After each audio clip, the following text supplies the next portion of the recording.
Oh, yeah, we're talking Mountaineers in the NBA as the regular season has come to a close. And we got a few Mountaineers who are turning some heads in the association. We're going to talk about it here on this episode of Mountaineer Moment. Stick around.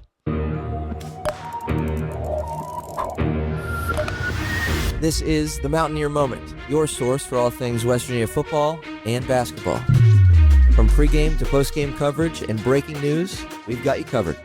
Let's go. Welcome in, everybody, to episode 191 of Mountaineer Moment. My name's Troy. This is your source for all things West Virginia football and basketball. And a special edition episode, man. I was like, you know what? Why not? Why not take a trip down memory lane and remember these Mountaineer greats and talk about what they're doing around the league as the regular season has come to a close. Deuce McBride and the Knicks, obviously a contender, getting the 3 seed in the Eastern Conference locked down. We'll talk about him. We'll talk about JC, who's bounced around the league a little bit, is with the Orlando Magic, going to be in the play-in tournament here in a couple days. Javon Small, Toby Okani. Yes, Toby Okani, if you didn't know, got some NBA minutes this season at the end of the season. Crazy. I had to do a double take when I saw that he was going to be in the NBA, but I'm happy for Toby. Obviously, pretty cool what Javon was able to do this year, too. We'll talk about all that, break down these guys, and just give you a little snapshot view of what these guys were able to do in the NBA this season. And again, it is playoff time. We'll talk about the road ahead for a couple of these guys. So episode 191 of Mountaineer Moment. Again, your source for West Virginia football and basketball, man. And I'm blown away. Seriously, if you've been here the last couple of episodes, you've heard me say kind of the same thing. The subscriptions and the views, subscriptions are rolling in and views keep going up. And I'm just super grateful and thankful. So let's keep that trend rolling. Hit that subscribe button, YouTube, Apple Podcasts, Spotify, Amazon Music. You know the drill. Again, if you are a recent subscriber, because it's kind of crazy. Like, we've been very consistent on Mountaineer Moment since we started back in late August.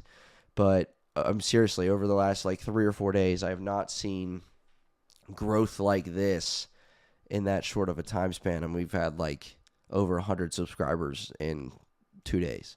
It's crazy. And so if you're one of those subscribers that are back for another episode, man, I would love to hear from you. If you're watching on YouTube, just leave a comment. Let me know that you're here, you're new, and that you're going to join Mountaineer Moment for the long haul. Again, super thankful and appreciative of every interaction, every comment, every like. Smash that like button too. And again, I've said recently, and I mean, at this rate, it's looking like a really bad line for me to set. I said 1,000 subscribers before the football season kicks off. And again, if recent history is any indicator, we'll be there in no time. But I ain't mad about it. So thank you so much for your support and your love for this channel. Super encouraging to me, and I am grateful. All right, Mountaineers in the NBA. We're going to talk about 4 guys who saw NBA time this season, got some starts in the NBA this season. Deuce McBride, Javon Carter, Javon Small, and Toby Okani. And we're going to go in that order. Obviously, Javon's been in the league the longest. McBride has carved out a very, very, very, very, very nice role for himself with the New York Knicks. Happy to see him back on the floor after missing a lot of time in February and March with his injury, but he's been back toward the back half of March and all of April. Played the last 6 games, scored 21 in their season finale on Sunday against the Hornets. Looking ready to be a contributor in that Knicks rotation in the playoffs. So on the season, though, for Deuce McBride, who obviously drafted in 2021, seems like just yesterday, but it's not. He's been with the Knicks a number of years now. This is obviously year number 6. Sorry, year number 5. I can count. Year number 5 for Deuce McBride with the New York Knicks, and his numbers just continue to improve year after year. Again, with that injury that kept him out of the season a long time, he played in 40 games this season for the Knicks, started in 14. It was a career high in minutes per game over that span with 26.5 minutes almost 10 shot attempts a game, over 6 3-point attempts per game, and he knocked down 41% of them, 80% from the free throw line en route to almost averaging 12 points, 2.5 boards, and 2.5 assists for Deuce McBride, the 25-year-old out of West Virginia. And, man, I'll tell you, as a guy who lives in New York currently, Deuce McBride is a fan favorite for Knicks fans up here, man. They love him at Madison Square Garden and what he brings, primarily off the bench beyond Jalen Brunson and those guys in the starting lineup, man. The Knicks, a confident bunch. I mean, they went 53-29 this season. And personally, and I'm going to tell you about this a little bit later too, I'm a big 76ers fan myself. So the only New York Knick I like is Deuce McBride. That's I'm going to stand by that until Deuce McBride's no longer there, or another West Virginia player is picked up, man. But I don't like the Knicks, but I do like myself a Deuce McBride. And again, it's just really cool to see the role that he's carved out for himself over the last number of years. We know what he did at West Virginia, and we know what he's been able to do if you follow any NBA at all. Again, he's been a knockdown shooter over the last few years. Really has that jump shot really, really improved. We know what he can do on the defensive end. We know that he can, do some things off the dribble and in the mid-range. I mean, he's the same player that he was at West Virginia with obviously a more consistent jump shot. And you see that not just in the NBA, but from college to any professional level, these guys just get so much better at that with their jumper. And Deuce McBride's no exception to that. Still only 25 years old, and he's going to, he's looking to have a long NBA career ahead of himself, and couldn't be happier for Deuce McBride. So that's one. He's probably the most well-known Mountaineer in the league right now, just as far as his production level in the association. But Javon Carter, another guy that's carved out a role, began his career way back in 2018-19 with Memphis, then Phoenix, then Brooklyn, then Milwaukee, then Boston, then Milwaukee, then Chicago. For the last few years, got to Chicago in 2023, but was traded. Was he waived? I don't know. Maybe he was just picked up. I think he might have been picked up by Orlando. You can correct me in the comment section. But Orlando, he's been with Orlando for the last 29 games. And again, Orlando Magic find themselves at the 8th seed in the play-in tournament in the Eastern Conference. And they're going to be going up against my 76ers, the 7th seed, as part of that play-in on Tuesday night. So keep an eye on Javon Carter in that one. Over the course of his regular season, averaging 6.5 points, 1.7 rebounds, and assists. Another guy that, we know him. He was a legend at WVU, and, a 36% three-point shooter this season with over 4 attempts per game. Played in 52 games this season. And over the last few games, again, they've been, he has been a player in their mix, in their rotation for this Magic team that was fighting even to avoid the play-in, even as it came down to the last week of the regular season. It was really close for teams 6 through 8 in the Eastern Conference, which again includes the Orlando Magic, the Sixers, the Hawks, 5 through 8. The Raptors, too, I forgot about them. All finished within a game of each other, 5 through 8. The Raptors, Hawks, Sixers, and Magic, either 46-36 or 45-37 for those teams. So all that to say, this Orlando Magic team, up until the very end, was fighting to avoid that play-in, and JC was a part of their rotation. So expect that to continue. Again, as a Sixers fan, I'm hoping that JC's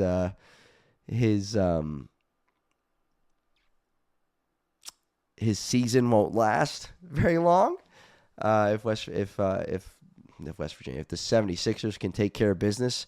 But again, that 8 seed has the opportunity to play again. You have to beat those two teams twice if you know how the NBA play-in works. So he'll get another crack at it should they fall to the 76ers in that 7-8 game. But anyway, he has been a part of what they've been doing through the course of April. He's averaging almost 19 minutes per game, and he's shooting it really, really well from downtown. On over 2 attempts per game, he's knocked down 54% of his threes. And so that's something that is going to keep him in the lineup. And that's just, small sample size over the course of 7 games in April. But those were very important games that the Magic were counting on him, and he was delivering, especially from downtown. So keep an eye on JC moving forward. Another player to note here, man, is Javon Small and what he was able to do with the Memphis Grizzlies. Obviously spent some time in the G League as well, but played 40 games with the Grizzlies, started in 12 of them, averaged almost 10 points a game and 4 assists, 9.5 points, 3.8 assists. Another guy, just a knockdown shooter, man. These Mountaineers, 44% on over 3 attempts per game. He knocked down on the season again in 40 games, 58 out of 132 threes were good for Javon Small, man, the guy who carried this team, Mountaineer team, last season. But some of his, notable performances this year, he had 23 against Detroit. He had 22 against Portland. He had 21 against Sacramento. He had, his last 3 games of the season, 13, 14, and 18, to go along with 9 assists total over that stretch. Had a couple near double-doubles with 19 and 9 against Dallas way back in mid-March. Just a really solid rookie season for a guy that was a late second-round pick. He was the 48th pick in the draft.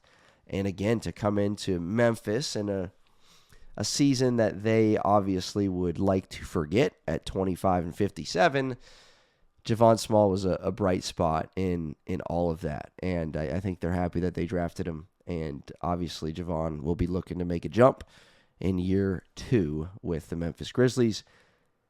Pair of teammates at West Virginia last season, Javon Small teamed up with, over the last little bit of time, Toby Okani, who got called up from the G League and played in April. Again, this was a team that was part of this whole tanking situation in the NBA. I don't know if you follow it, but man, oh man, have teams been tanking like crazy in the NBA.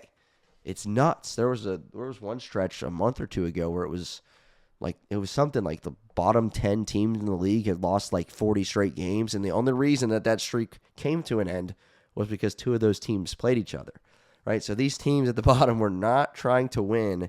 And again, no disrespect to Toby Okani. I loved him as a Mountaineer. But to think Toby Okani scored 20 points in an NBA game, if you would have told me that last season, I would have said no. I also like what Toby Okani did during the TBT. He was pretty good then, too, for Best Virginia. But this whole tanking situation, there were notable accounts on X kind of clowning, making fun of these lineups that some of these teams were rolling out, especially when the calendar turned to April. I remember back when Javon Carter, his rookie year, he had like a 35-point game or something with Memphis, man, during April when the season had been decided for them at that point. But, Toby Okani, and he actually played against Oscar Tshiebwe in Utah, man. This starting lineup was crazy. It's insane. Jemai Meshack was listed at the starting center, the guy from the Tennessee product, starting center for Memphis, and he had played, he's only 6'3", and he had a quadruple double. He had a quadruple double in a 46-point loss for the Memphis Grizzlies at the hands of a really bad Utah Jazz team. But Meshack had 13 points, 15 rebounds, 14 assists, and 10 turnovers. Insane. But these teams just rolling out lineups that are crazy. Oscar Tshiebwe, I know he had a massive double-double, 16 points, 22 rebounds for the Jazz. But down the stretch of this NBA season, man, these teams are playing some guys from the G League and playing guys that some people haven't heard of. Obviously, we as West Virginia fans have heard of Toby Okani. And again, happy for him to play in the NBA down the stretch of this season. Again, he got 6 games in the league, had a 20-point performance, had a 15-point performance. He shot it at 33% from downtown and over 5 attempts per game. So pretty neat. Pretty neat. Same old Toby Okani from the free throw line. Just 1 for 8. 1 for 8 from the free throw line for Okani, man. He simply hasn't been able to figure that out. But anyway, those are Mountaineers around the NBA. Can't forget, too, of course, America's head coach, Boston Celtics head coach Joe Mazzulla, leading the Celtics without Jason Tatum, obviously, for a ton of the season, to a 56-26 year, and looking to make a run, of course, as they always are, with the talent that they have on that team, looking to make a run here in the playoffs. But Jason Tatum came back in early March and has looked pretty good based on what the stat sheets look like, man. But we'll see what kind of run the Celtics have. They're the 2 seed. Miles McBride, Deuce McBride, and the New York Knicks are the 3 seed. Javon Carter in the play-in tournament in the Eastern Conference with the 8 seed as it stands at this moment.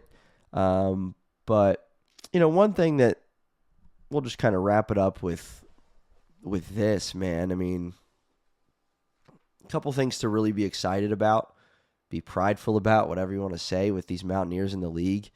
Deuce McBride, again, as a New Yorker, man, like, I'm not a Knicks fan, but Deuce McBride is beloved by Knicks fans here, and rightfully so. He's been really, really good for them.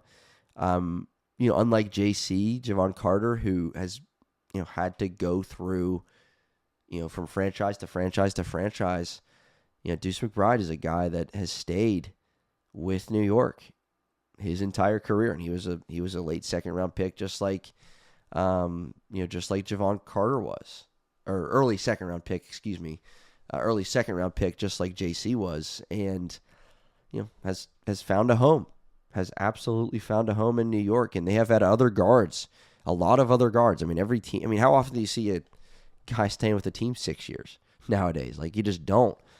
And Quentin Grimes is a guy that they had at that same time. They've had Cam Payne. They've had several other names that I'm forgetting, different guards that were a part of that rotation. But, alongside Jalen Brunson, the other guard that has stayed in the fold has been Deuce McBride. So that's really cool. One, it's cool to see JC get a shot to make the playoffs, with what could be a decent role. We'll see what that looks like in the playoff time. But, he had a decent role down the guts of the regular season for the Magic. And then Javon Small, pretty cool to see what he was able to do during his rookie season.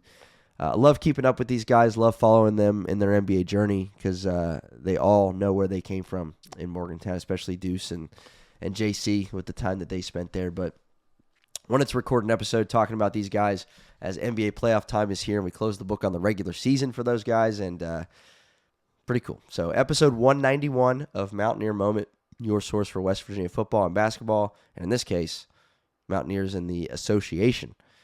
But we'll see you next time. Hit that subscribe button, hit that like button, and let's go Mountaineers.